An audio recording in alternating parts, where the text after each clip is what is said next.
കുന്നത്തുനാട് മണ്ഡലത്തിൽ 584-ൽ കൂടുതൽ വോട്ടുകളുടെ ഭൂരിപക്ഷത്തിൽ വിജയിക്കുമെന്ന് PV ശ്രീനിജൻ ഇന്നലെ ഒരു പ്രഡിക്ഷൻ നടത്തിയിരുന്നല്ലോ. അപ്പോൾ ആ ഒരു പ്രഡിക്ഷനെ ശരിവച്ചിരിക്കുകയാണ് CPIM. വ്യക്തിപരമായ വോട്ടിൽ ജയിച്ചു കയറുമെന്നാണ് വിലയിരുത്തൽ. വൈപ്പിനും കോതമംഗലവും കുന്നത്തുനാടും നേരിട്ടത് കനത്ത വെല്ലുവിളിയാണ്. നിലവിലെ 5 സീറ്റിനൊപ്പം ഒരു സീറ്റും അധികമായി നേടും. 3 സീറ്റിന് മുകളിൽ നേടിയാൽ UDF ട്രെൻഡ് ഉണ്ടാകില്ല എന്ന് CPM അനുമാനിക്കുന്നു. ജില്ലയിൽ 12 സീറ്റുകൾ ഉറപ്പിച്ച് UDF. കോതമംഗലവും കളമശ്ശേരിയും കനത്ത വെല്ലുവിളി നേരിടുമെന്നും വിലയിരുത്തലുണ്ട്. സഹിൻ ആന്റണി വിവരങ്ങളുമായി ചേർന്നുണ്ട്. സഹിൻ, ഈ അവസാന നിമിഷം എന്താണ് ഈ ഇടതു ക്യാമ്പിന്റെ വിലയിരുത്തൽ? ശ്രീനിധൻ ഒരു 554 വോട്ടിന് ജയിക്കുമെന്ന് ഇന്നലെ ഫേസ്ബുക്കിലൂടെ പറഞ്ഞിരുന്നു. അതിനുള്ള കാരണമടക്കം പറഞ്ഞിരുന്നു. എന്തുകൊണ്ടാണ് ഒരു കൃത്യം നമ്പർ, അതും ഇങ്ങനെ കഴിഞ്ഞ വട്ടം 12,000-ൽ ചില്ലുവാനം വോട്ടിന് ജയിച്ച ഒരാളാണ് ഇത്തവണ 584 വോട്ടിന്റെ ഭൂരിപക്ഷത്തിൽ ജയിക്കുമെന്ന് പ്രഡിക്റ്റ് ചെയ്തത്? അപ്പം അതിനെയൊക്കെ ശരിവെക്കുകയാണ് ഇടതു മുന്നണി. എന്താണ് ഇപ്പോൾ ലാസ്റ്റ് മിനിറ്റിലെ ഒരു പ്രഡിക്ഷൻ? Good morning Sethu. എന്നും സംസ്ഥാനത്തിൻ്റെ ഒരു ട്രെൻഡ് സെറ്ററാണ് എറണാകുളം ജില്ല എന്ന് പറയുന്നത്. എറണാകുളം ജില്ലയിൽ UDFന് 12 അല്ലെങ്കിൽ 10-ൽ കൂടുതൽ സീറ്റുകൾ നേടാൻ കഴിഞ്ഞു കഴിഞ്ഞാൽ സ്വാഭാവികമായും ഭരണം ഇടതുമുന്നണിക്ക് നഷ്ടമാകുമെന്നുള്ളതാണ് ഒരു പൊതുവെയുള്ള കണക്കെന്ന് പറയുന്നത്. പക്ഷേ കഴിഞ്ഞ തവണയെല്ലാം നമ്മൾക്കറിയാം ഇടതുമുന്നണിക്ക് 5 സീറ്റ് അവിടെ ലഭിച്ചിരുന്നു. UDFന് 9 സീറ്റ് മാത്രമാണ് ലഭിച്ചിട്ടുള്ളത്. എറണാകുളം UDFൻ്റെ ഒരു ഈറ്റിലമാണ്. അതുകൊണ്ട് തന്നെ എറണാകുളത്ത് എന്താണ് സംഭവിക്കുന്നത് എന്നാണ് സംസ്ഥാനമാകമാനം നോക്കുന്നതും.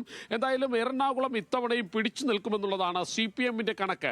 പ്രത്യേകിച്ചും PV ശ്രീനിജൻ സേതു പറഞ്ഞതുപോലെ തന്നെ ഇന്നലെ 554 വോട്ടിന്റെ കണക്ക് പറഞ്ഞിരുന്നു. ആ കണക്ക് ഇങ്ങനെയാണ്. പ്രത്യേകിച്ചും നമ്മൾക്കറിയാം മുൻപ്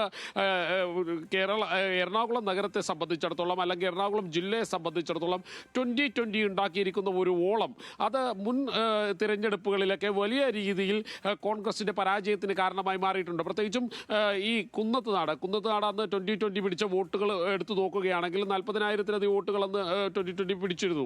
ആ വോട്ടുകളും BJPയുടെ വോട്ടുകളും അവർക്ക് സമാഹരിക്കാൻ കഴിഞ്ഞാൽ അത് UDFന് കനത്ത പരാജയം ഉണ്ടാക്കുമെന്നുള്ളത് തന്നെയാണ് PV ശ്രീനിജന്റെ ഒരു വിലയിരുത്തൽ. അദ്ദേഹം പറയുന്നത് ഇങ്ങനെയാണ്: 40,000-ലധികം വോട്ട് 2020-ക്കുണ്ട്, 15,000-ലധികം വോട്ട് BJPക്കുണ്ട്. അതെല്ലാം അവർക്ക് സമാഹരിക്കാൻ കഴിഞ്ഞു കഴിഞ്ഞാൽ സ്വാഭാവികമായും അവിടെ വിജയിച്ച് കയറുന്നത് ഇടതുമുന്നണിയായിരിക്കാം.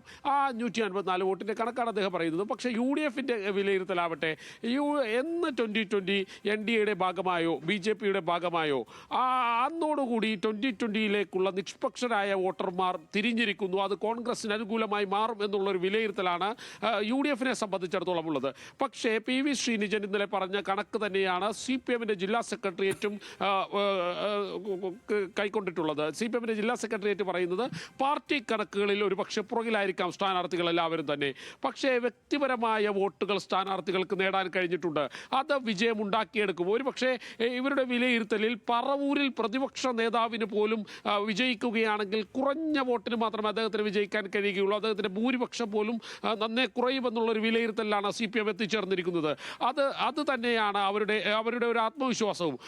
ഞാൻ നേരത്തെ സൂചിപ്പിച്ചതുപോലെ തന്നെ അവിടെയും കളമശ്ശേരിയും കുന്നത്തുനാടും ഒപ്പം തന്നെ വൈപ്പിനിലുമെല്ലാം കനത്ത വെല്ലുവിളിയും കനത്ത പോരാട്ടവും അവർക്ക് നേരിടേണ്ടി വന്നു എന്നുള്ളതാണ് അവർ വിലയിരുത്തുന്നത്.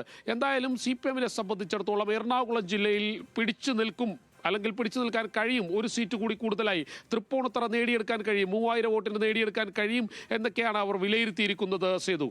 ഓക്കെ സഹിൻ, ശരി. അപ്പോൾ ഇടതുമുന്നണിയുടെ വിലയിരുത്തലുകൾ ഇങ്ങനെയാണ്.